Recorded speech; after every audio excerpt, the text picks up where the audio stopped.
Everyone knows the story of the Titanic, but not many people know that Titanic had two sister ships, and that on the night of its sinking, one of them was rushing to help but didn't make it in time.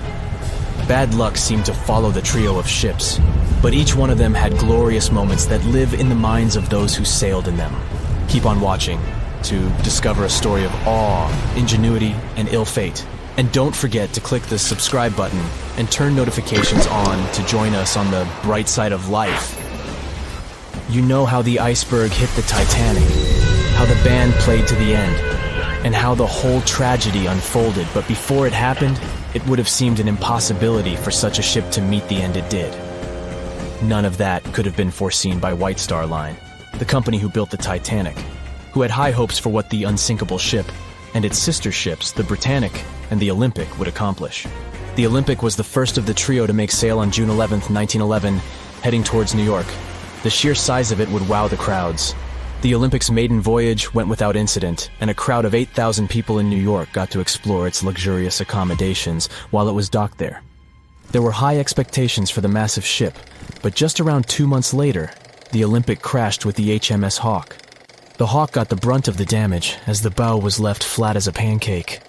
After the crash, the Olympic made its way slowly back to Belfast, where the Titanic was being constructed. On the dock, people could see the two enormous ships side by side, as parts of the Titanic were used to put the Olympic back in shape. A rare sight to behold. And on April 14, 1912, the Titanic hit an iceberg, and minutes later, the crew radioed nearby ships for help. That night, the Olympic was returning from New York when it received the distress signal. The ship turned around and rushed at full speed towards the Titanic, but they were so far away that they would have arrived next night. At some point during the early hours of April 15, 1912, the crew of the Olympic decided they wouldn't make it in time and stopped course. The survivors of the Titanic were eventually rescued by the Carpathia. Olympic was set up with lifeboats for all crew and passengers after the Titanic sank. It went from having 20 lifeboats to 64. Changes were also made to the watertight bulkheads, and an extra hull to construct a type of double hull was installed. It was determined that a double hull would have kept the Titanic from sinking. For several years, Olympic was used in the war effort against Germany. Throughout the years, Olympic carried over 200,000 passengers, which included thousands of Americans fleeing from Europe and troops battling during World War I. One of the most significant moments for this ship was when it struck a German submarine and sank it. It was discovered that the submarine was preparing to fire a torpedo on the Olympic before Olympic rammed it. The Olympic ended up sailing the seas for 3 decades, which earned her the nickname of the Old Reliable, despite some previous accidents. It went on to help the survivors on the HMS Audacious when it was sinking, and do what it couldn't for its sister, Titanic. Eventually, bad luck caught up with the Olympic. The ship crashed with the Nantucket Lightship, and the crash signaled the beginning of the end. Beaten up, and after years of service, the Olympic was demolished and scrapped for parts. The Old Reliable saw many years of service and thousands of passengers, but the Britannic's journey was shorter-lived. When the Titanic sank, White Star Line was faced with a problem, since they already had another enormous ship in the works. White Star Line began construction on the HMHS Britannic on November 30th, 1911, around 4 months before the Titanic sank. Although the Britannic was the youngest of the trio of ships, having been constructed last, it was also the biggest. They intended to name it Gigantic, but after the Titanic's disaster, they changed the name to Britannic, since they considered it to be a lucky name. With the Titanic sinking, the White Star Line underwent rigorous investigation, and many changes were made to the Britannic's design. The Britannic looked very similar to the Titanic, and it had what was at the time the largest marine turbine in the world, able to reach faster speeds than the Olympic. With Titanic's fate fresh in their minds, everything possible was done to ensure the safety of this newer ship. The Britannic was eventually launched on February 26, 1914, almost 2 years after Titanic met its end. After the Titanic's disaster, the White Star Line wanted the Britannic to redeem their name. The Britannic was on its way to becoming a successful ship. It transported passengers for over a year and a half when the British government requisitioned it and turned it into a hospital ship during the beginning of World War I. The ship became an even more impressive sight to look at. It was painted all white, with enormous red crosses on its side to indicate it was a hospital ship. One of the ship's surgeons, Dr. J.T.H. Beaumont, thought of it as the most wonderful hospital ship that ever sailed the seas. It could treat as many as 3,309 patients at once. This is how the Britannic became His Majesty's hospital ship, or HMHS Britannic. Though the sight of this magnificent ship must have put a smile on a wounded soldier's face or two, the Britannic didn't operate for long. Just a year after it was turned into a hospital ship, the Britannic was making its way through the Aegean Sea to pick up wounded soldiers, when it was struck by a loud explosion. The passengers didn't know what had happened, but headed to the deck to disembark. It is unclear what hit the Britannic, but the general consensus is that it was struck by a mine left by a German U-boat, though some still believe a torpedo hit it. The captain tried to move the ship to a beach close by, but the ship was sinking fast. In the desperation, against the captain's orders, several crew members launched lifeboats and disembarked. But since the ship was moving and the propellers working, the lifeboats were sucked and destroyed by the propellers.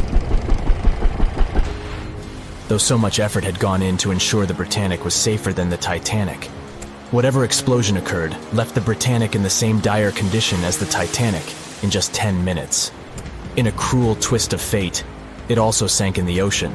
Unlike Titanic's enormous death toll, only 30 people perished in the sinking of the Britannic, and over 1,000 survived. So many people survived because the accident happened in the morning, when the temperature of the water was warmer and the Greek island Kea was close by to offer help. In the end, the Britannic only sailed the seas for over 2.5 years. The bad luck that followed the Titanic and the Britannic and the accidents and demise of the Olympic was remarkable. But what was most impressive is that there was a woman who sailed on all 3 ships and survived. Violet Jessup was a crew member and nurse aboard the ships. She was there when the Olympic collided with the HMS Hawk in 1911 and disembarked safely. 2 years later, she escaped the sinking of the Titanic in lifeboat number 16, and she showed some women it was safe to board the lifeboats. You'd imagine that would be enough to keep her from ever getting on a boat again, but not for her. A few years later, she served as a nurse in the Britannic while it was used as a hospital ship. When the explosion occurred, Violet jumped overboard, was pulled under by the water, and hit her head on the keel but survived. Can you imagine her experience? She must have had nerves of steel. All in all, the trio of ships saw journeys of triumph and tragedy. Ill fate might have followed them, but all the survivors were left with incredible stories to tell. So tell us, Brightsiders, would you have liked to have seen any of these ships in real life? Let us know in the comments section. Don't forget to give this video a like, share it with your friends, and click subscribe to stay on the bright side. They were on their way to the New World when a rendezvous with an iceberg crushed all of their dreams and hopes. There was panic and tears and heartbreaking goodbyes, like that of Jack and Rose. Or was there? Let's see how well you know the real story of Titanic. The love story of Jack Dawson and Rose DeWitt Bukater was inspired by true events. What do you say? Is it a myth or a fact?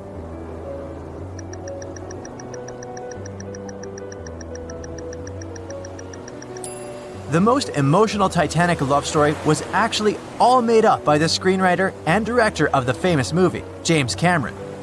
Some passengers featured in the movie were real though, and by a mere coincidence, there was a J. Dawson on board. His name was Joseph, not Jack, and he worked as a coal trimmer. The most expensive object lost with the Titanic was a painting by Pablo Picasso. What's your take on this one?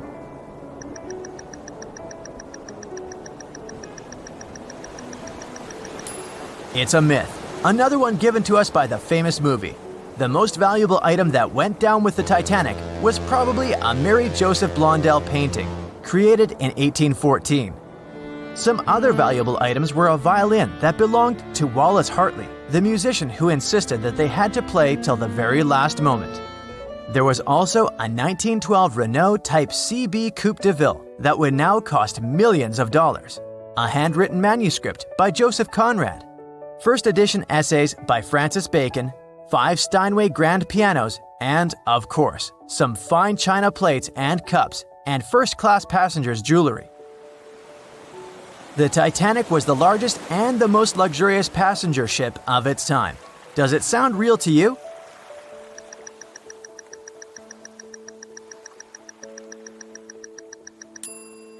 Yep, it's totally true. In April 1912, the Titanic was the largest ship ever built. It was 882 feet long and had a maximum passenger capacity of 2,435 people. That's not a lot compared to the largest cruise ship of today, the Symphony of the Seas. It's just a bit longer than the Titanic, but has more than double the passenger numbers. And yes, no other cruise liner has probably beaten the Titanic in terms of luxury to this day. It costs more than $200 million to build in today's money. The tickets were also quite expensive. Duh! First-class tickets ranged in price from $1,700 in today's money for a berth up to $50,000 for one of the 2 parlor suites. Second-class tickets were $700. Third-class passengers had to pay between $170 to $460. Most of the passengers of the unsinkable ship managed to survive. True or false?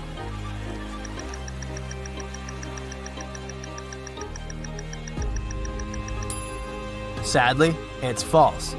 Only 37% of all the passengers actually survived the meeting with the Titanic.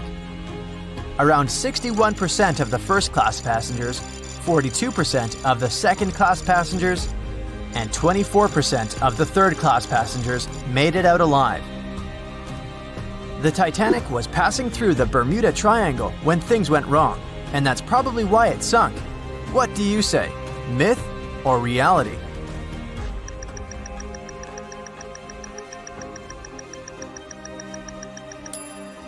It's 100% a myth.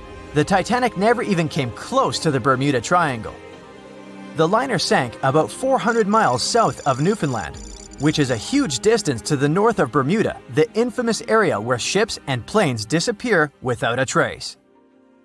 We might have the moon to blame for the sinking of the Titanic. True or false?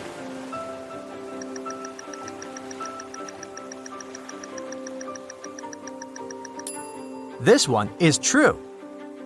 The moon heavily affects the tides on Earth. The closer the moon is to the Earth, the stronger the tides are because of the increasing gravity of our satellite. Back in 1912, the moon was so close it made several glaciers in Greenland break apart. Massive chunks of ice that broke off from the glaciers started floating south. The supermoon event came just 6 minutes after a spring tide, the alignment of the moon, the sun, and the Earth that makes their combined gravity reach its peak twice a month. And the day before, our planet had come the closest to the sun that year, which made the gravity even stronger.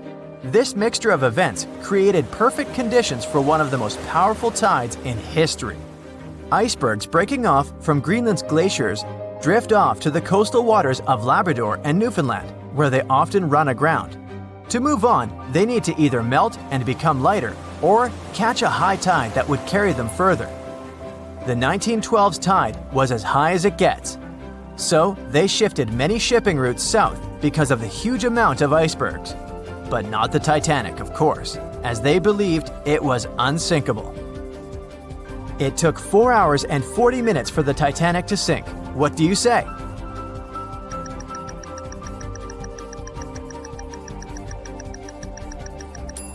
It's false, and if you're a Titanic expert, you definitely know it was actually 2 hours and 40 minutes. And this was slow enough, given the damage caused by the iceberg. It didn't sink faster, thanks to the ship's construction. There were 16 watertight compartments in the lower part of the ship. They worked as a lifeline. When the iceberg crashed into the hull, it broke into 6 boxes. The Titanic could have stayed afloat only if 4 compartments had been damaged. Water filled the first 6 compartments within 1 hour. During this time, the ship tilted slightly to the right side. Then, water began to flood the 7th box when all 6 boxes were filled. And from that moment, the sinking rate was growing with every second. The ship's bow sank under the water, and then the stern filled up. One of the leading reasons for the Titanic tragedy was signal rockets. True or false? What's your take on it?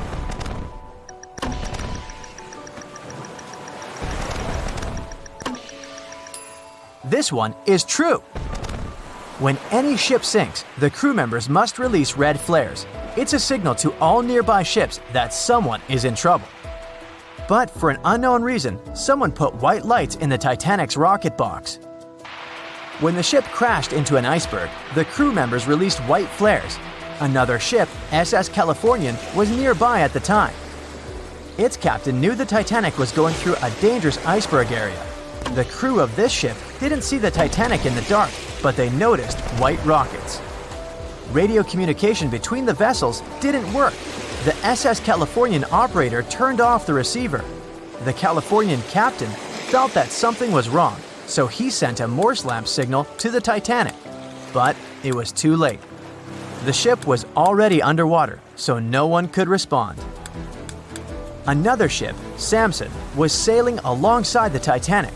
It drifted with lights off since it was catching seals, and that's not legal. When the captain saw the Titanic's white rockets, he thought it was the Coast Guard.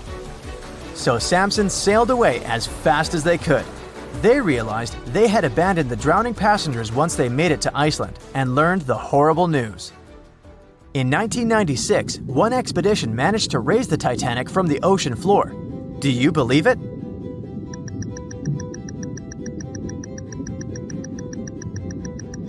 If you don't, you're right. There were different ideas on how to raise the Titanic, from doing it with compressed air to putting it in wire mesh and covering it with liquid nitrogen, or using giant magnets. The only real attempt to raise the Titanic was made in 1996, and it failed dramatically. The expedition's goal was to lift a part of its hull, weighing about 21 tons. It would still have been the largest piece to see the sunlight again, if the operation had succeeded, that is. They lowered 4 large bags filled with diesel fuel to the bottom of the ocean and attached them to the hull plate. Then, the fuel bags were released and they started lifting the pieces on their own. The plate was about 200 feet below the surface when the weather got rough. The expedition members decided to tow the part to calmer waters around 80 miles away. Long before they reached the towing destination, half of the plate broke off and sank to the bottom again. 2 of the lifting bags seemed to have broken loose and the hull went down. The Titanic will most likely crumble to dust halfway up if someone tries lifting it again. So, how many correct answers do you have? Let me know in the comments below.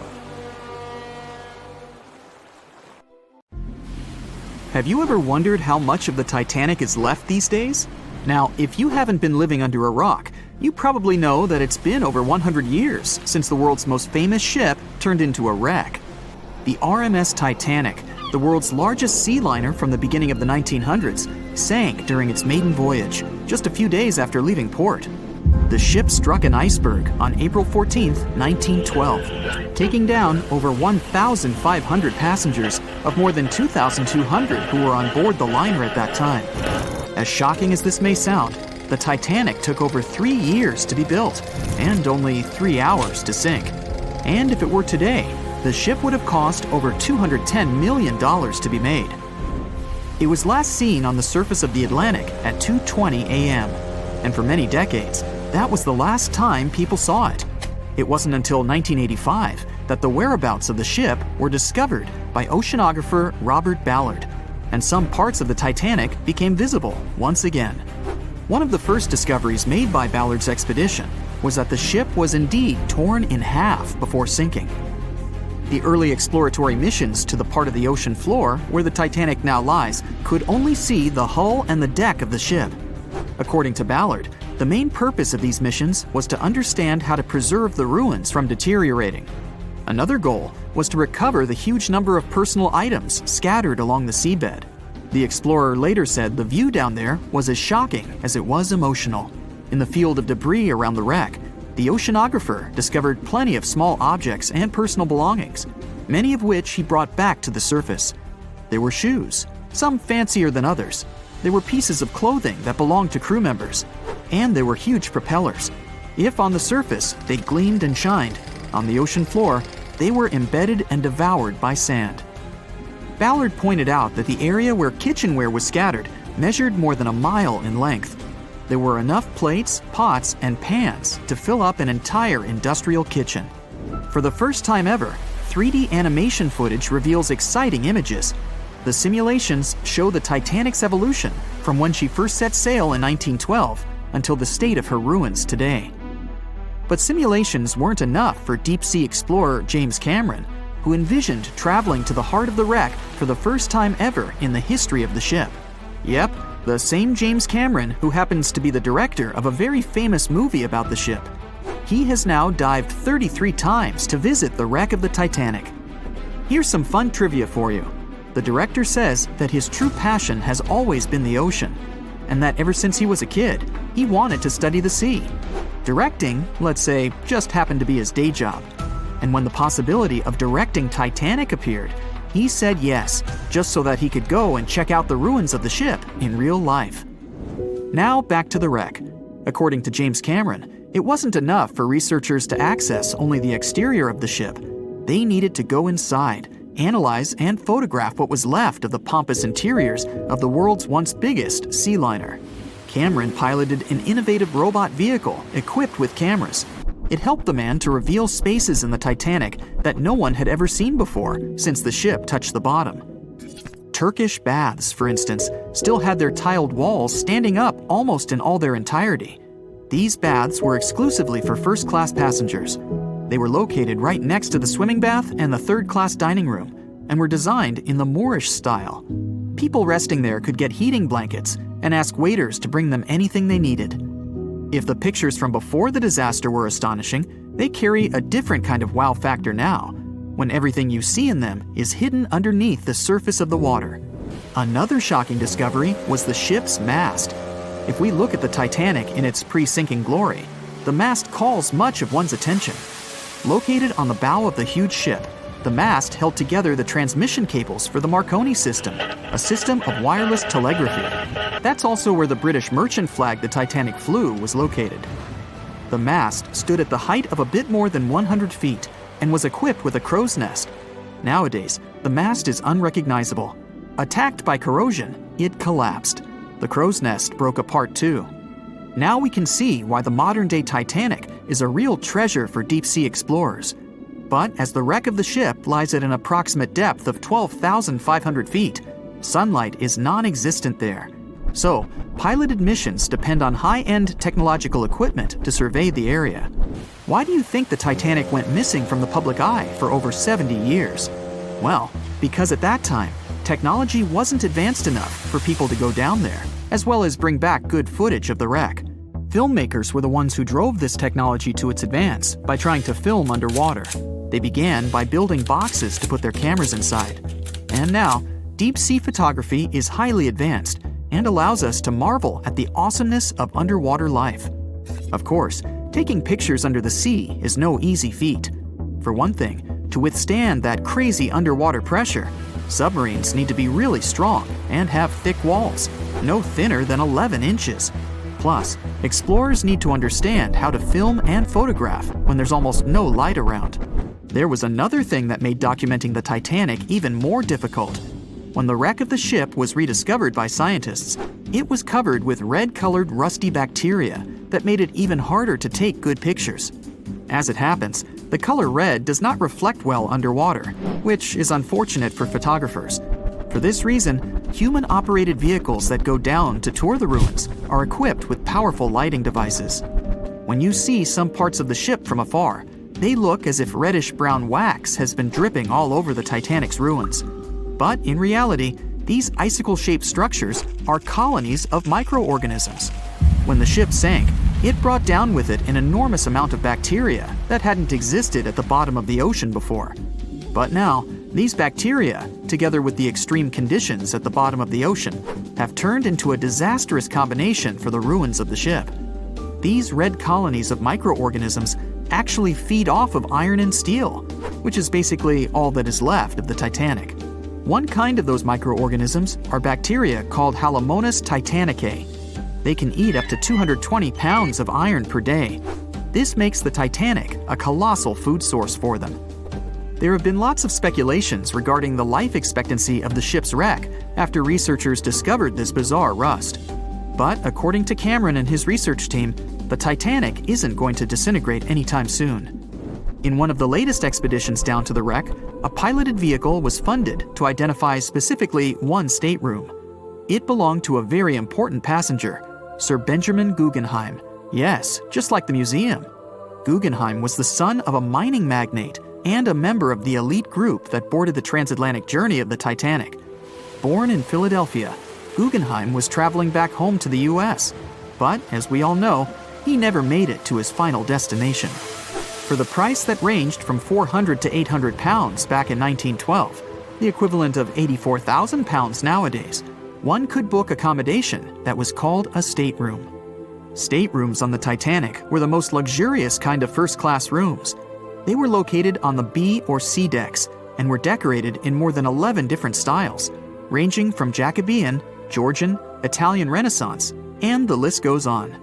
These rooms were filled with carved paneling and marquetry made from exotic and rare kinds of wood, such as mahogany, oak, and so on. Guggenheim occupied one of these luxurious rooms, and 100 years later, one of his descendants funded an entire mission just to locate the precise stateroom the man stayed in. This expedition turned into a documentary for National Geographic, and they did manage to identify which stateroom was Guggenheim's, so kudos for them. April 14, 1912. The Titanic crashed into a huge iceberg and sank. Yep, we've covered that. But what if this time we use the ice to bring the ship to the surface? This requires several thousand feet of wire mesh and a lot of liquid nitrogen. Our goal is to put the Titanic in a huge block of ice that will raise the ship to the surface. Now to do this, you need to wrap the wreck in a wire mesh and cover it with liquid nitrogen. The first problem you face is the inability to wrap the ship completely. You need to somehow lift the ship a little to put the mesh under it. Let's say that by some miracle you manage to do so. Next, you need to transport hundreds of large tanks of liquid nitrogen. You're underwater, opening the tanks, and it's so cold that the icy water of the Atlantic Ocean looks like it's boiling. The nitrogen just sizzles, dissipates, and certainly doesn't create a block of ice around the mesh. Alright, new attempt. Raise the Titanic with the help of huge magnets. For this, you need a large cruiser and some powerful magnets. You attach thick cables to the magnets and lower them to the bottom. Bright projectors illuminate the black ocean depths. Parts of the wreck are visible. The magnets descend lower and cling to the iron hull of the ship. The cruiser pulls the cables and magnets up. Some of them detach from the Titanic as the iron surface is covered with reefs and corals. Some parts of the wreck break away from the ship and rise. The power of the cruiser is not enough. One of the cables is torn. Not only the weight of the individual parts of the Titanic, but also the colossal water pressure interferes with the operation. The sunken ship can't be raised completely, only its small parts.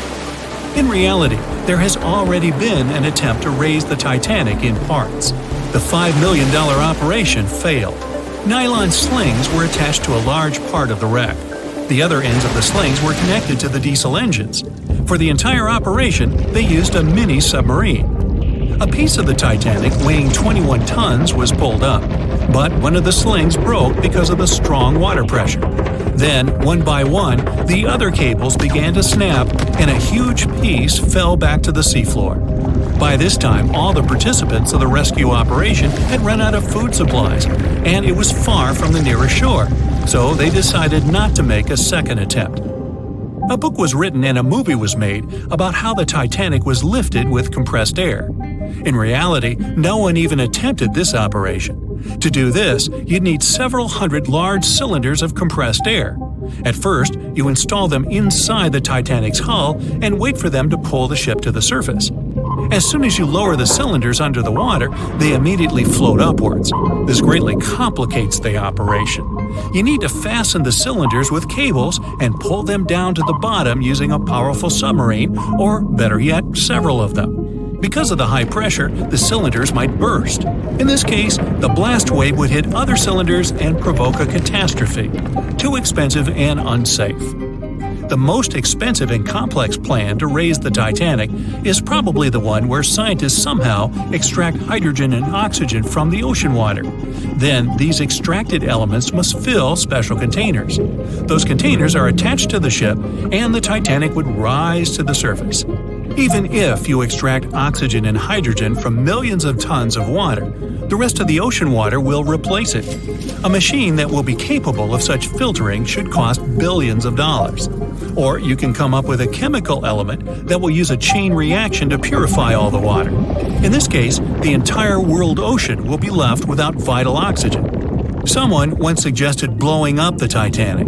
You'd need to lower several boxes of dynamite to the ocean floor. The boxes must be completely sealed to prevent the dynamite from getting wet. Next, you need to run several miles of wire conducting an electrical current to them. Once all this is done, you sail to a safe distance. Now, you're going to press the button to pass the current through the wire and activate the dynamite. 3, 2, 1, stop! Why would you do this? Even if it works, the wreckage of the Titanic will be scattered in all directions on the seabed. It will be impossible to lift the Titanic from the ocean. Imagine a huge hook that can fetch the Titanic and lift it from the bottom like a fish. This hook must be huge to pick up a sunken ship.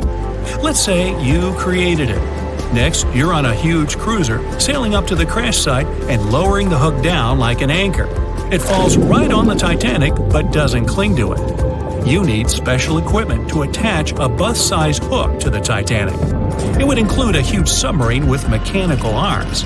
To build such a device and make it work under enormous pressure is already next to impossible. But let's say you finally managed to hook the Titanic. It's then you realize the cruiser doesn't have enough power to lift the ship, weighing more than 50 tons, and the hook that adds about 10 tons more. To complete your task, you'll need a few more cruisers and a few extra $1 million. Once hot wax cools, it hardens and floats on the water surface. What if we deliver it to the ocean floor and pour it inside the Titanic? This may work, given that wax is not an expensive material. So you melt the wax, pour it into strong tanks, and pull them to the bottom with the help of a submarine. The tanks can withstand enormous pressure, and the submarine has enough power to lower the wax to such a depth.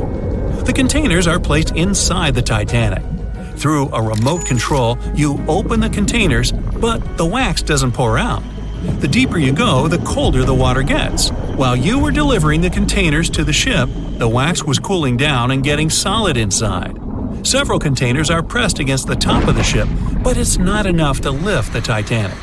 Other containers simply float away to the surface. And even if the containers were thermostatic and kept hot inside all the time, once released, the wax would solidify in an instant. There would just be no time for it to spread and cover the Titanic from within, so it would just float up as well. Alright, you fill several large and sturdy bags with Vaseline. This substance acts just like wax in the cold. It gets solid and floats. You want to put bags all over the Titanic and just wait for the Vaseline to bring it up. You load the bags into the submarine and descend to the ocean floor. Some parts of the ship can't be reached because of the clinging corals. You decide to unload all the bags in one place, but as soon as you take Vaseline out of the submarine, the bags tear due to the strong pressure. Solid pieces of Vaseline float up, pushed by the water. Mission failed. The craziest idea is to fill the Titanic with millions of ping pong balls. Small plastic balls filled with air should push the ship to the surface. But as soon as you start to lower them to the bottom, the plastic immediately flattens and all the air from the balls pops out. You can deliver the balls inside a submarine, but once you put them inside the Titanic, the pressure will crush them again. Also, you can create balls made from strong ultralight material and fill them with air. In this case, you will need much more money. As soon as you put the balls inside the ship, some of them will immediately slip through the holes in the ship, and the remaining ones won't be enough to lift the wreck weighing more than 50 tons from the bottom. Well, to study the Titanic, you don't need to go down to the ocean floor. On the internet, you can find a detailed 3D map that shows the wreck site, as well as the ship itself on the seabed. To get a realistic picture of the Titanic, researchers used sonar technologies and underwater robots, which took more than 10,000 pictures of the sunken ship. So, what do you think? Leave it alone? Yeah, me too. It was the start of 1912. A giant chunk of ice broke off a glacier in southwest Greenland. The ice was made up of snow that had fallen thousands of years before the event. perhaps as far back as when mammoths still roamed the earth. The iceberg started its journey. It was a huge thing, more than 1,700 feet long and weighing over 75 million tons. It was also a very peaceful chunk of ice. It steered clear of ships and busy transport routes. And then, it somehow floated much further south than other bergs did. Our iceberg was lucky. Others melt long before they get to these low latitudes. Out of up to 30,000 icebergs that drift away from Greenland's glaciers, only 1% ever make it all the way to the Atlantic. Even after melting into the water for months, this massive block of ice was still almost twice as heavy as the Golden Gate Bridge. The iceberg's top part was towering 10 stories over the ocean's surface. Several days before our iceberg made it to the Atlantic Ocean, a magnificent ship left port. It was a luxury liner carrying more than 3,000 passengers and crew members. At that time, it was the largest ship ever built. It was the Titanic. The collisions happened on April 14th, when the ship was in the North Atlantic, 370 miles away from Newfoundland. Unable to divert its course, the ship ruptured at least 5 of its hull compartments. They started to fill with water at an alarming speed. The Titanic's compartments weren't capped at the top. That's why the water spilled over and started to flood each succeeding one. The front of the ship began to sink, causing the back part to lift vertically into the air. And then, with a deafening roar, the liner broke in half. The rest is history. But what happened to the iceberg after that? On April 15th, the German ocean liner SS Prinz Adalbert was sailing through the North Atlantic. It was traveling a few miles away from the place where the Titanic had sunk several hours prior. The German ship's chief steward, who hadn't learned about the disaster yet, saw an iceberg. What drew his attention was a large streak of red paint going along the iceberg's base. Surprised, the man took a photo of his discovery. He thought the paint meant a ship had hit the iceberg within the past 12 hours. The next person who saw the iceberg and took another photo of it was the captain of a vessel laying deep-sea telecommunication cables. The ship was sent to help in the area where the Titanic had sunk. The captain later claimed the iceberg he'd seen had been the only one in that area, plus the red paint. It wasn't difficult to connect the dots. In 2015, one of these photos sold at auction for over $32,000. And still, experts are unsure whether the image really shows the infamous block of ice. It might be a simple iceberg that had been floating nearby at that time. The great unsinkable ship was gone, sunken to the bottom of the North Atlantic, where it remains to this day. But the iceberg continued on its way, perplexing a few witnesses and slowly melting into the surrounding water. It would vanish completely before the end of the year. At 11:40 p.m., the Titanic made contact with an iceberg in the North Atlantic Ocean. Many artifacts were found and restored, like parts of the ship, jewelry, and dining plates, to name a few. It took approximately 3 hours for the ship to be completely submerged in the remote icy water. The night was cold and very much alive. The orchestra was playing music as they enchanted the guests on board. Everyone was excited to arrive in America. It was still considered an amazing feat for a ship to cross the Atlantic back in 1912. But as the day went ahead, there was an atmosphere of impending doom for the captain and his crew. No one else felt it, though. It seemed to them nothing could possibly go wrong, and this would just be another regular night. To them, the Titanic was unsinkable. The last thing on your mind when thinking about the Titanic is the mail crew. Yes, there were mailmen on board delivering mail to America. It may seem like a pretty mundane occupation, but there was a very tough test to pass in order to be accepted on board. And only a few top candidates would qualify, and those few would get shortlisted and accepted. John Starr March, an American, was one of these mailmen earning between $1,000 to $1,500 a year working on the Titanic. Back in 1912, this was considered to be a lot of money. They were not officially part of the ship's crew, since the mail crew was placed near the third-class quarters. But given their influence and resistance, they were eventually moved and given a private dining area. March got this job since he needed the money to support his family. He found a perfect way to earn some big bucks, working on a large ship traveling across the ocean. He was 51 at the time and came from New Jersey. Sadly, he was on board when the ship sank and didn't make it. But they recovered a pocket watch that gives us a little insight into what happened that fateful evening. It's a gold case engraved with filigree and had a caption saying it was made by the Elgin National Watch Company. On the surface, you'd think this would just make a pretty cool antique sitting over the fireplace, but there are some unusual details about it. There are obvious signs water seeped beneath the glass, and the black arms of the watch indicate the time to be exactly 1:27. It leaves us wondering why the clock stopped at this precise hour. What was the owner doing? The mail clerks were operating a fully functioning and efficient mail sorting facility on board the Titanic. This wasn't something you'd come by often on a cruise ship, since typical ocean liners use closed mail bags to transport the mail from one port to another. But the mail sorting facility on the Titanic allowed passengers to send out postcards whenever the ship docked in transit zones in Ireland and France. According to reports, people started heading back to their rooms at around 11 p.m., but some of them were still hanging around and enjoying their night. The 5 mailmen were celebrating a colleague's birthday in their separate dining room.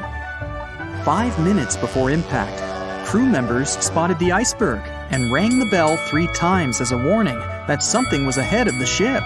They gave orders for the Titanic to move left, or, as they say in the biz, hard a starboard, to make the engines reverse. It was not enough to avoid the great impact. At 11:40 p.m., the Titanic struck the iceberg, and disaster erupted on the inside. Not just water seeping in and ultimately sinking the ship, but panic and chaos among the passengers and crew members. Captain Smith reached the deck and was informed that the Titanic had hit an iceberg. And at the same time, the mailroom began filling with water. We know that the 880-foot ship was completely submerged at around 2:20 a.m., with 706 survivors.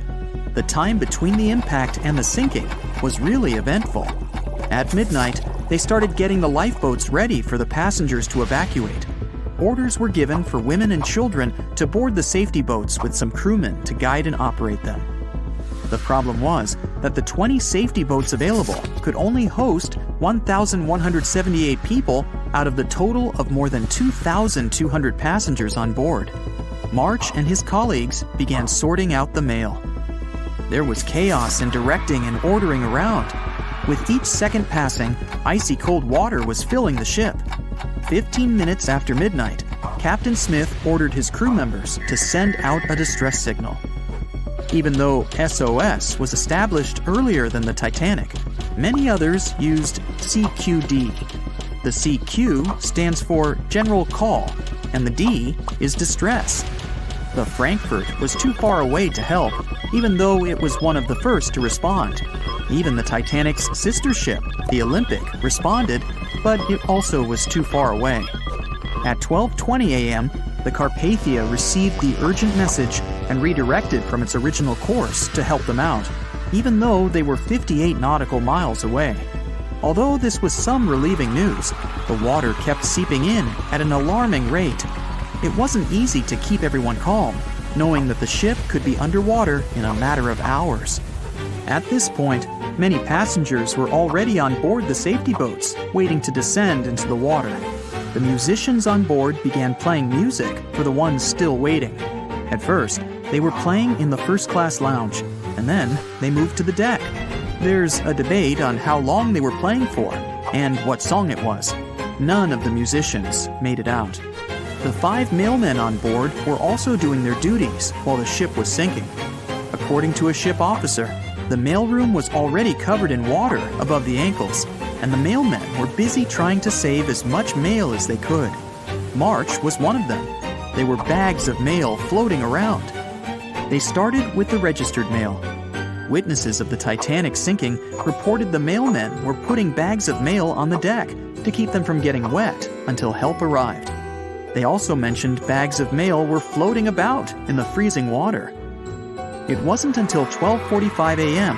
when lifeboat number 7 on the left side of the ship was lowered onto the water. Even though it had room for roughly 65 people, only 27 people were inside. Many of the safety boats carried fewer passengers than their maximum capacity allowed. The crew were worried that the boats would capsize if so many people were on them. Some reports suggest that some people even refused to board the safety ships, sticking with the claim that the Titanic was unsinkable. At the same time, they fired up one of the 8 distress rockets in the air, but it didn't get them any help. At 12:55 a.m., the second and third safety boats were descended to the waters with 2 male passengers jumping on board. 5 minutes later, another safety boat was lowered with around 39 people. At this point, water entered the base of the grand staircase. In the next 20 minutes, more safety boats were lowered, most of them underloaded. Still no help. The Carpathia was still on the way. Panic was growing and tensions were rising. There was a lot of anger for people being left behind. At around 1:30 a.m., things were getting out of control. The organized boarding of passengers to the safety boats stopped. March's watch stopped 3 minutes earlier, which could mean he was part of the scuffle between crew members and passengers. It took 3 hours for the Carpathia to arrive. March wasn't among the survivors. His watch proved to be one of the essential findings lost in the wreckage of the Titanic. It was eventually returned to March's 2 daughters, and now it's in one of the collections of the National Postal Museum. March was a man who did what he had to do in the worst circumstances. Time was a precious commodity for the people on board the ship, and this watch proved valuable to learn more about the tragic yet inspiring stories of the Titanic.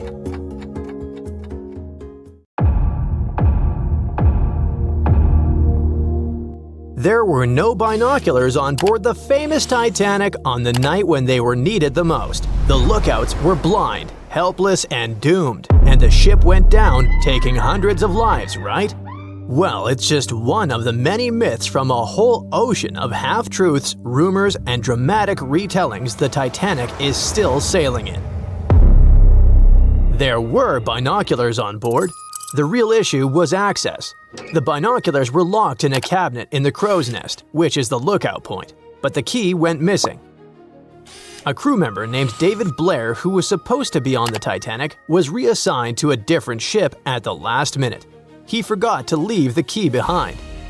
The key to saving hundreds of lives, literally, was sitting in his pocket far away as the Titanic was going down. But we'll never find out what would have happened if the key had been there. The sky was clear that night, but there wasn't a moon to light the way, and there was no wind, so the sea was glassy, and there were no ripples, which are the usual warning signs of icebergs floating around. Then there's the idea that the Titanic was racing across the Atlantic to break a speed record, but historians disagree.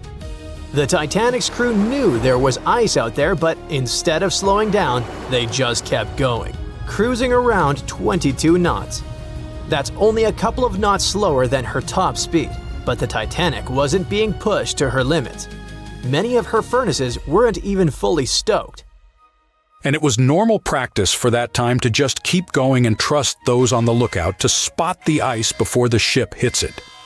Those massive Atlantic liners weren't about taking it easy. They were about being perfectly on time. Ships like the Titanic were basically the express trains of the sea, and any delay would have been a PR disaster. So, yeah, they knew the risks, but didn't think it was a big deal. After all, plenty of ships had close calls before and came out okay. They didn't see ice as a huge threat those days, and weren't even afraid of head-on collisions. And have you heard that the White Star Line, the company that owned the Titanic, marketed it as unsinkable? In 1910, the company was hyping up their 2 new ocean giants, the Titanic and her sister ship, the Olympic. Their ads proudly declared these ships were designed to be unsinkable. What the company meant by it was that, on paper, the design should keep them afloat. Later on, they even had to clarify that they never promised the ships were actually unsinkable. By 1911, before the Titanic even hit the water, magazines were already running wild with the idea. Writers were calling her practically unsinkable, pointing to her fancy new watertight compartments as proof. And just like that, a legend was born before the ship even left the dock.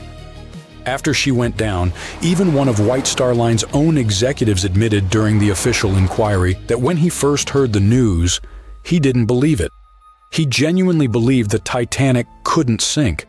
But that whole unsinkable thing was never the main selling point. White Star Line wasn't really pushing safety, but selling luxury. The Titanic was supposed to be the crown jewel of ocean travel, massive, elegant, and dripping in comfort. Another story that just stuck with us is that before the Iceberg even struck, a coal fire was burning away in one of the Titanic's bunkers. It weakened the ship's hull and made it more vulnerable. Some people even say that fire caused or accelerated the sinking. Well, it's partially true. There was a coal fire in one of the Titanic's coal bunkers before the voyage. Fires in coal bunkers weren't unusual in steamships of the time. They could smolder for days. But it was nothing like a fire that would be raging uncontrollably. Historical timelines, crew logs, and structural analysis all indicate that a fire of such intensity and in such a position couldn't have caused fatal structural damage. If the fire had done that much harm, the ship might have failed even before the collision. But the Titanic stayed afloat for over 2 hours, which means the real villain was still the iceberg. Another twist to the fire story is that it could have distracted the crew, preventing them from dealing with the iceberg situation properly. That sounds more plausible, but still, that's not the same as saying the fire was the real culprit. Speaking of the real culprits, there's no doubt it was an iceberg, but the scale of disaster it caused was way more subtle than a big movie-style gash in the hull. Instead, it produced many tiny fractures in the ship's rivets, seams, and metal joints. Each fracture was almost unnoticeable, but because the ship was cruising, the water was steadily running through those micro gaps under pressure. It slowly seeped into multiple compartments and filled 6 of the watertight sections. The Titanic lingered, hovered, took on water, and was failing compartment after compartment. She sank over a period of 2 hours, rather than going down in minutes. If the iceberg had catastrophically torn open the hull, the ship would have gone down almost immediately, and people would have had no time to react and escape. Sadly, not all of them had that chance anyway.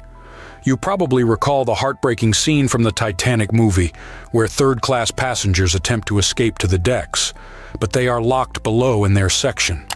Well, it's only partially true. Yes, there were barriers separating passenger classes, but they were mostly in place to comply with U.S. immigration laws. Third-class passengers going to America in search of a new life had to pass health checks and immigration processing. That's why they were traveling on separate decks. There were some lifeboats for them, although not in the third-class sections of the ship, so they would have to navigate a maze of corridors and stairs to reach the top. And many of the third-class passengers didn't even want to try, as they didn't want to leave their luggage behind. In the end, only about a quarter of the third-class passengers survived, but no one forcefully kept them on the lower decks.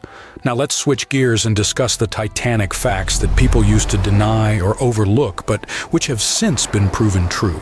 For example, most deck plans and diagrams you've seen in Titanic documentaries don't show a hidden deck down under the waterline called the inner bottom.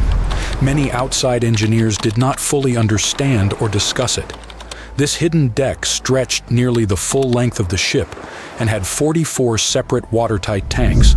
Most of them were for water ballast, some for fresh water. There were also wing tanks, port and starboard, which helped with balance. The inner bottom was like the ship's built-in organizer. It divided the Titanic into separate sections, allowing different parts to remain balanced and easier to control. It was designed to stay afloat with up to 4 of the forward compartments flooded. Sadly, the rendezvous with the iceberg opened 6 compartments, and you know what happened next. And finally, my personal favorite Titanic myth is that the ship split cleanly in half, like some Hollywood action scene. Blame James Cameron for that one. We all cried when we saw it. But reality was way uglier. For many years after the tragedy, survivors couldn't all agree on what they saw. Some said the ship went down whole. Others swore it broke apart. No one believed the second group until the scientists found the wreck in 1985. Then, they finally confirmed the truth that the Titanic had indeed broken in two, but not neatly. The metal twisted, tore, and shredded as the stern lifted into the air, and two opposite forces ripped it apart. And to make it even more tragic, the people were still clinging to the back half when it snapped and plunged into darkness.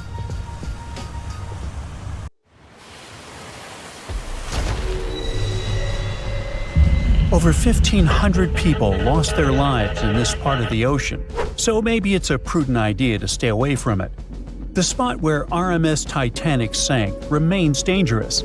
I mean, yeah, there are still huge icebergs out there, but there are even bigger threats lurking beneath the surface. Titanic is sitting about 12,500 feet underwater, nearly 400 miles southeast of Newfoundland. It's been down there for over 100 years. So, over time, the wreck's just been falling apart little by little. The infamous ship is rusting just like any iron or steel structure would be underwater. Chemically, when you mix iron, oxygen, and water, that combo sets off a reaction that creates iron oxide, and that's what leads to corrosion. So, steel plates, beams, all that stuff is getting weaker. Parts of the liner are caving in, like the ceiling in the captain's bathroom and a section of the railing that collapsed not too long ago. But in the case of Titanic, a lot of that corrosion is actually being caused by iron-eating bacteria. When the Titanic sank, it split into two big pieces, the bow and the stern, which landed nearly 2,000 feet apart on the ocean floor. And now both pieces are covered in this biofilm, a living blanket of bacteria, marine fungi, and all sorts of other microbes. Over time, microbes feeding on the ship's iron have created these things called rusticles, and they are actually speeding up the wreck's decay. Scientists say the stern is breaking down way faster than the bow, mostly because it took more damage when the ship sank. And now, thanks to all that bacterial activity, the stern could be deteriorating as much as 40 years ahead of the bow. So yeah, microbes have been thriving and flourishing down there. If you are a germaphobe, that probably sounds like a total nightmare. But honestly, it's not that bad. For one, they don't even look gross. These rusticles actually look kind of cool, like ice crystals or tiny diamonds clinging to the wreck. And don't worry, you are not in danger. As long as you keep a safe distance from the wreck, no direct contact, and definitely don't go poking around inside, there really is no risk. Speaking of getting dangerously close, we've got to mention the Titan submersible disaster. You know, the one that catastrophically imploded back in 2023 during a trip to the Titanic wreck. Sadly, all 5 people on board lost their lives. Even though this trip was sold as a tourist adventure, going that deep in the ocean is no joke. It's terrifying, cold, and dark. Sunlight gets absorbed by water and can't reach much farther than about 3,300 feet below the surface. Past that point, the ocean is in total darkness all the time.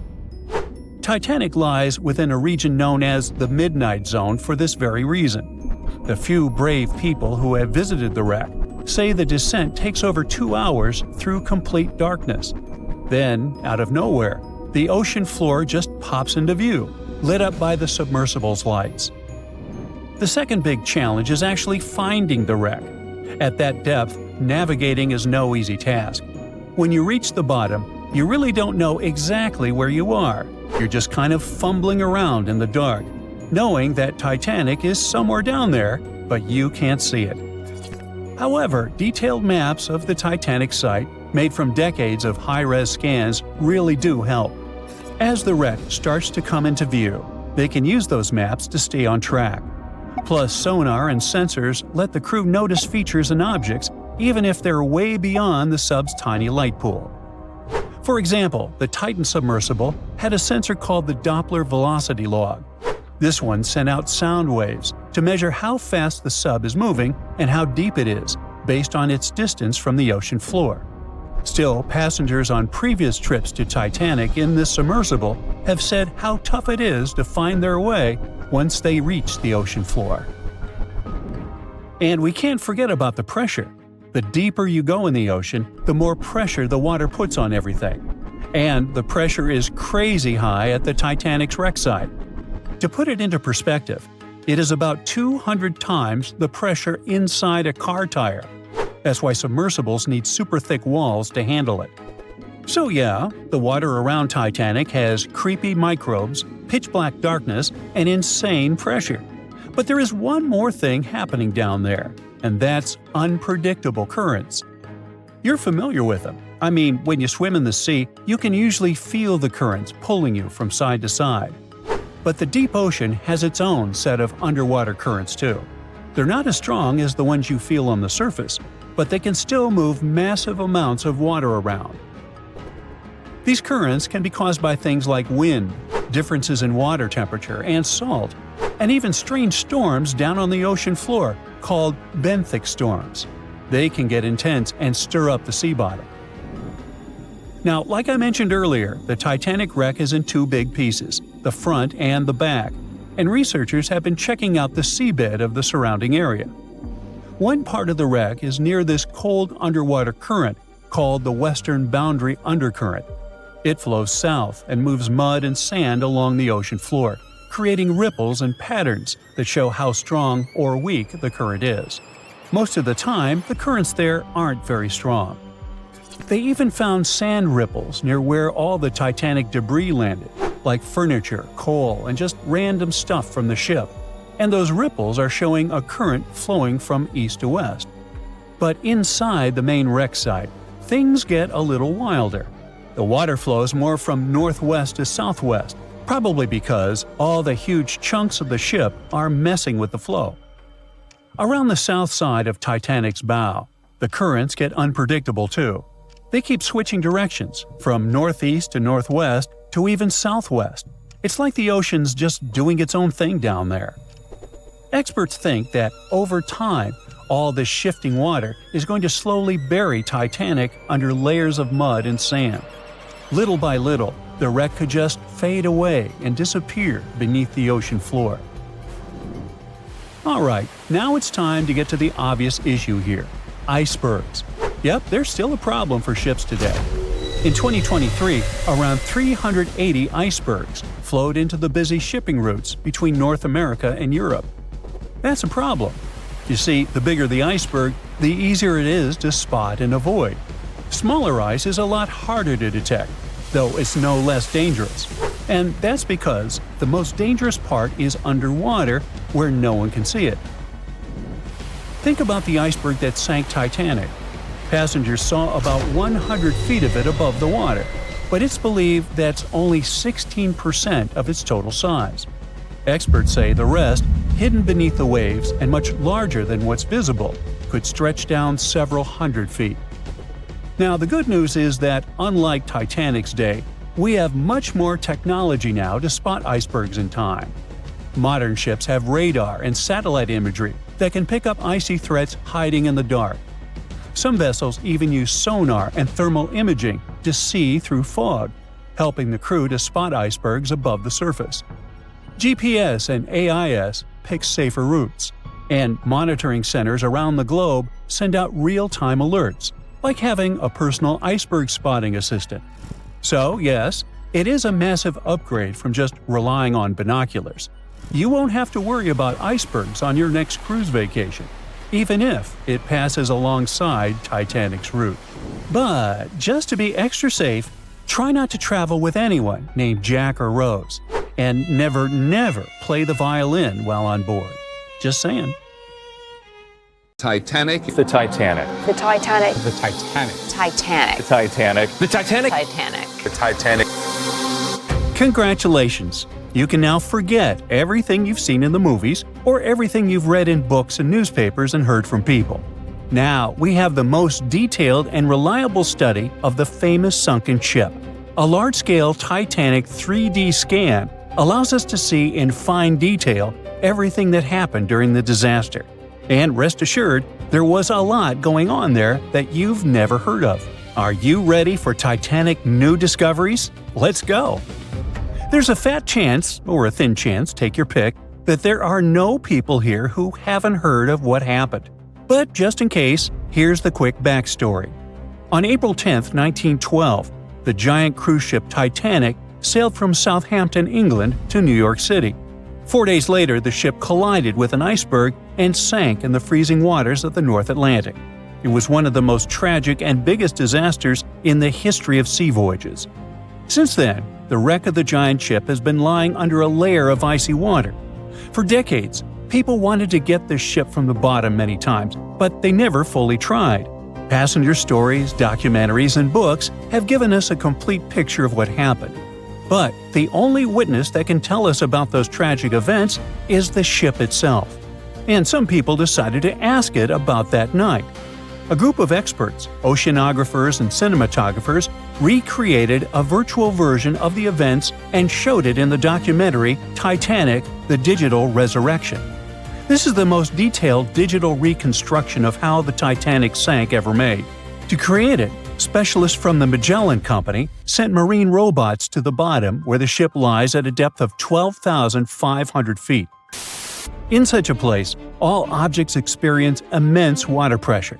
To better understand how great it is, imagine the weight of a heavy barbell on your fingertip. Experienced divers with standard scuba gear can only swim at depths up to 130 feet and a little deeper.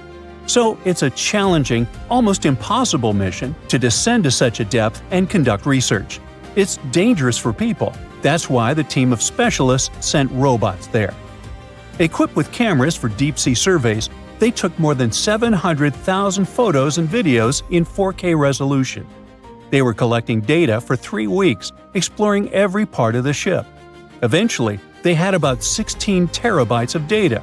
Now, 1 terabyte is 1,000 gigabytes. Is that a lot? The largest game on PC, Microsoft Flight Simulator, weighs about a half a terabyte, and it has maps of the entire planet to create a realistic flight simulator. Still, this huge program weighs 32 times less than that Titanic scan. Imagine how detailed the model of the ship and the simulation of the disaster turned out to be.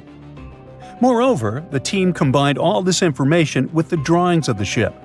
They calculated the speed of Titanic that night, its direction, its position, and the angle of impact with the iceberg. All of this was uploaded to supercomputers to create precise crash simulations. After that, specialists studied eyewitness reports, got consultations from historians and maritime experts, and then presented a detailed staging of the tragic night. Some things turned out to be different from what you know about them. For example, the iceberg didn't make a huge hole in the side of the ship. A Titanic wreckage scan shows that a piece of ice had struck a glancing blow and created several holes in the hull. Each of them was the size of an A4 sheet of paper. How could such minor damage destroy a giant ship? The problem was that those A4-sized punctures covered the entire length of the case. The Titanic's creators claimed that it was the most unsinkable ship in the world. However, its unsinkability lay in the fact that it could stay afloat even if 4 of its watertight compartments got flooded. But the collision with the iceberg led to the flooding of 6 of them. The iceberg had a mere 6.3 seconds of contact with the ship and still managed to sink it. The Titanic wreckage scan also showed a portal with a broken window. The iceberg probably crashed in there. This finding confirms the words of eyewitnesses that pieces of ice got into the cabins. Just imagine how frightening that was. You're sleeping peacefully in your bed, then you hear a loud crash, and a piece of iceberg falls into your cabin. And after that, absolute chaos begins.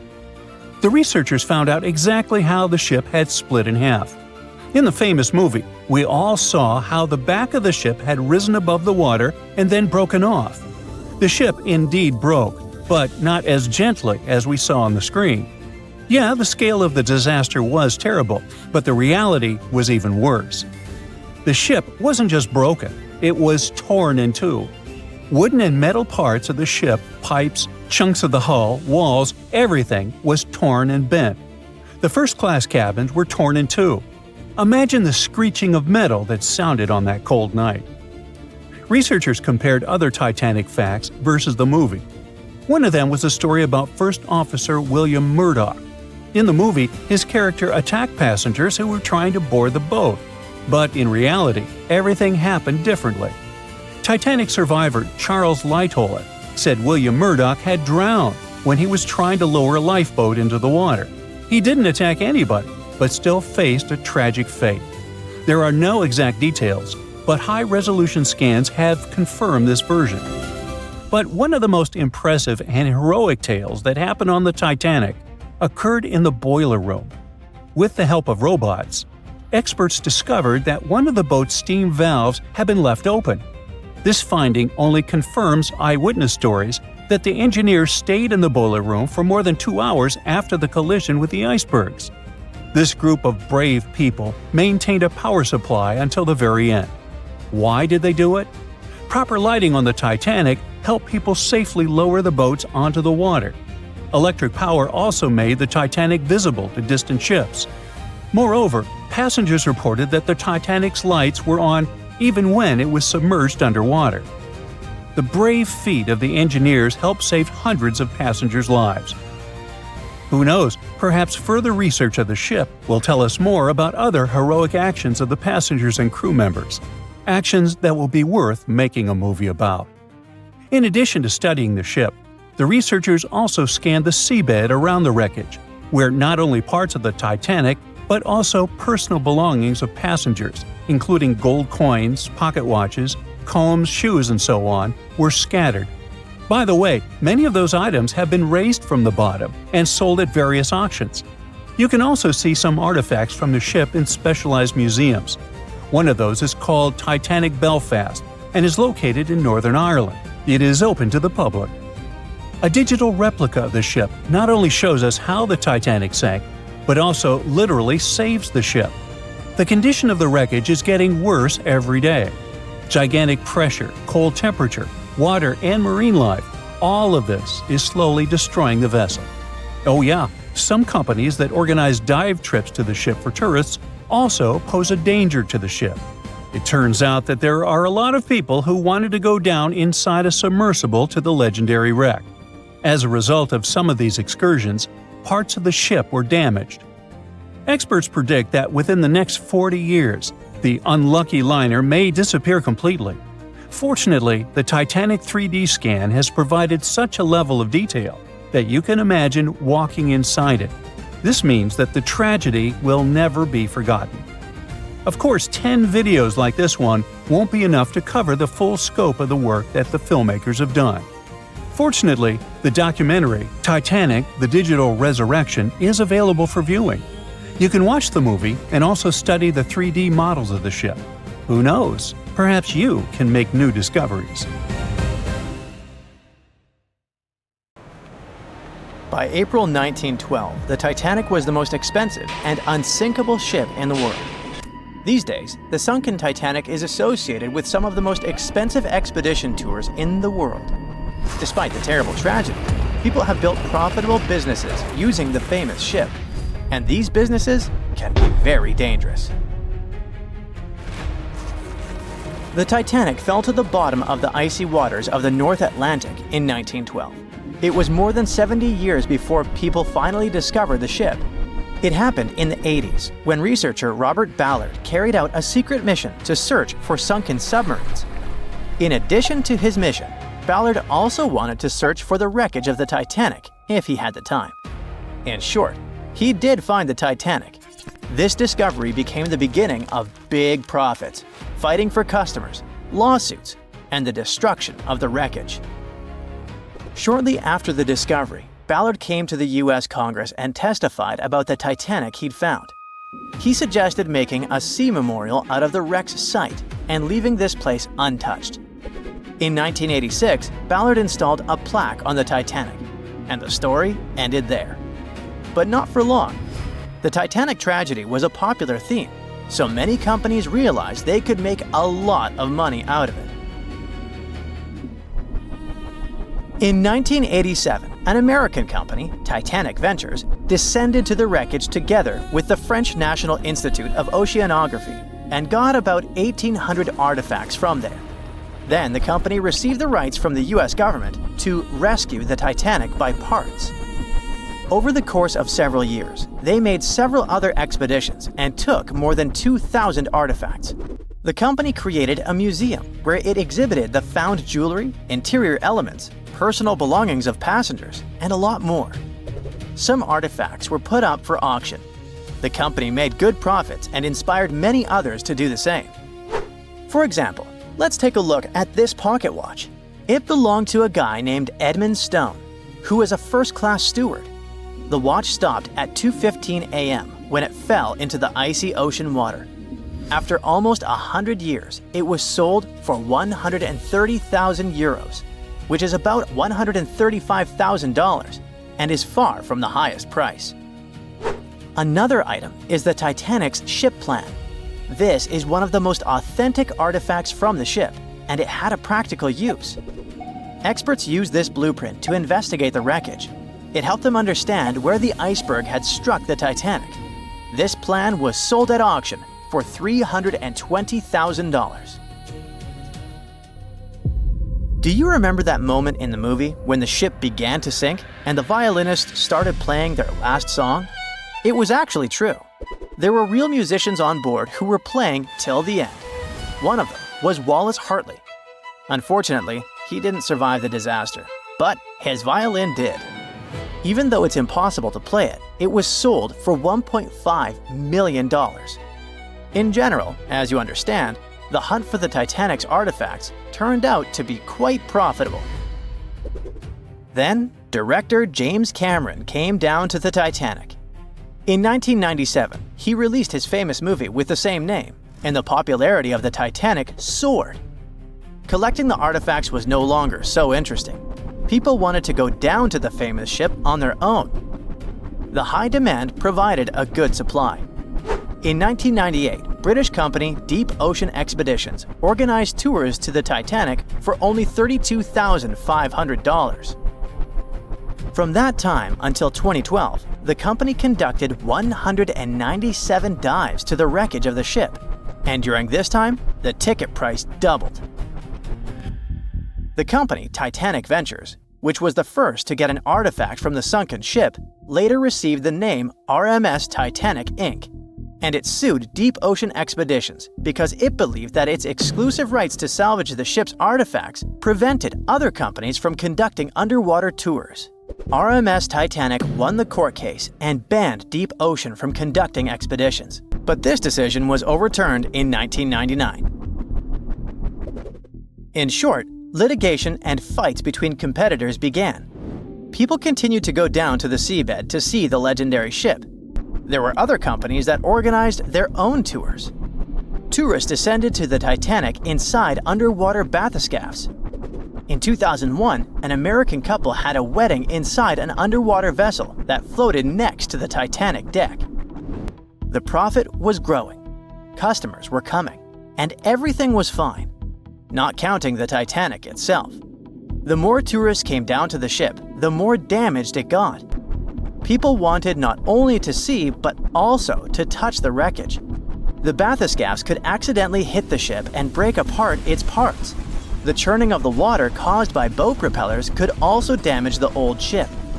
During one expedition, a bathyscaph crashed into the Titanic, but those who did it kept silent about this incident.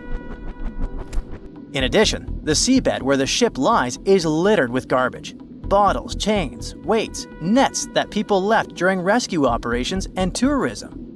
More than 100 years after the tragedy, the Titanic has finally received UNESCO protection.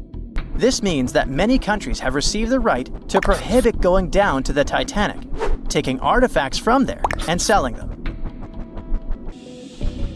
The saddest thing is that this hype around the Titanic led to another tragedy. In 2023, Ocean Gate Expeditions conducted a tour on a submarine with 5 people. This was the famous Titan bathyscaph you've probably heard about. So, the Titan began its dive to the Titanic, and after 1 hour and 45 minutes, communication with the bathyscaph was lost. Something broke in the boat, depressurization started, and in a split second, the huge water pressure crushed the Titan. Despite the danger of such a dive, There are many people who want to go on an expedition to the Titanic to see the ship with their own eyes. They're not even deterred by the price of such a tour, which has increased by several times. But for those who don't have several $100,000, oceanographers and divers have created a digital copy of the sunken Titanic. Using a computer, you can visit the ship, walk through its halls, cabins, and deck. The copy has preserved some parts of the ship which don't exist anymore. For example, the famous railings on the ship's bow where Leonardo DiCaprio hugged Kate Winslet have recently collapsed. And you can also visit museums dedicated to the Titanic. There, you'll see various photos, elements of the ship, personal belongings of passengers, and many other artifacts.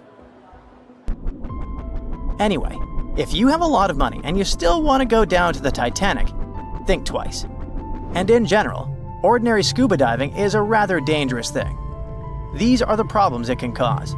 When you dive underwater without preparation and come up too fast, you're likely to encounter decompression sickness, which is also called the bends. Due to the rapid decrease in the pressure that surrounds you, nitrogen bubbles move through the body and might cause paralysis, severe discomfort, spinal cord damage, and many other troubles. Wait a minute, what are nitrogen bubbles doing in your body anyway? Your cylinders contain compressed gas that consists of nitrogen and oxygen. And when you inhale this substance and the pressure around you sharply decreases, nitrogen accumulates in bubbles. According to Henry's law, the solubility of gases in a liquid is directly proportional to the external pressure. The liquid is flowing in your veins and arteries, and the external pressure is tons of seawater around you. Any change in your body pressure can also cause loss of consciousness, and underwater depths are not the best place to faint. Check out on YouTube what happens to people who don't adhere to safety regulations and experience the bends. You'll see that this is a rather unpleasant feeling. What if you get a bad instructor, or you panic and start rising too fast? Or the depth might turn out greater than you expected. Of course, when you're inside a bathyscaphe, looking at the Titanic through the window, you feel much more comfortable. But if you're going to scuba dive to big depths, good preparation is vital for you.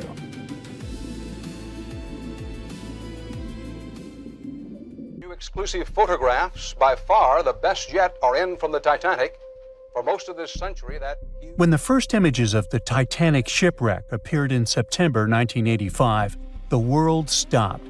People were glued to their TVs, watching the legendary ship reappear after more than 70 years. Where did the Titanic sink, you ask? It's located about 400 miles off the coast of Newfoundland, Canada. This so-called unsinkable ship rests in complete darkness, about 12,600 feet below the surface. Yep, that's how deep the Titanic is. But even after such a long fall down to the ocean floor, the front part, known as the bow, still looks surprisingly intact. I mean, the railings were still there, the anchor chains too, even the elegant curves of the hull you might recognize from old photos. But the news barely mentioned the stern back then, and there's a reason we still don't talk much about it. You see, these images were about more than just capturing mesmerizing and eerie footage. They were proof of what really happened when the Titanic sank. We were finally getting some answers about this 1912 disaster, when more than 1,600 people lost their lives. And before you Google how many people survived the Titanic, I'll tell you, 706. Among those survivors, several claimed they saw the ship break apart as it went down. Others insisted it sank in one piece, and in the end, investigators agreed with them. Back then, official reports concluded that Titanic had gone down intact. So, for 73 years, that was the official story, until we finally saw the Titanic at the bottom of the ocean. When the Titanic underwater photos were released, they confirmed it. Yes, the liner really did break apart as it sank. And if we've just seen those images of the bow, that means the stern must be around there too, right? Well, kind of. I mean, we did find it. It's located about 2,000 feet away from the bow, lying on the ocean floor. So yes, it exists. But why doesn't anyone ever talk about what happened to the stern of the Titanic? Well, there's a big reason for that. See, the bow, even after all the damage from hitting the seafloor, still looks recognizable. Many of its interiors are surprisingly well preserved, and it's lying as if the ship was continuing its voyage. But the stern is destroyed.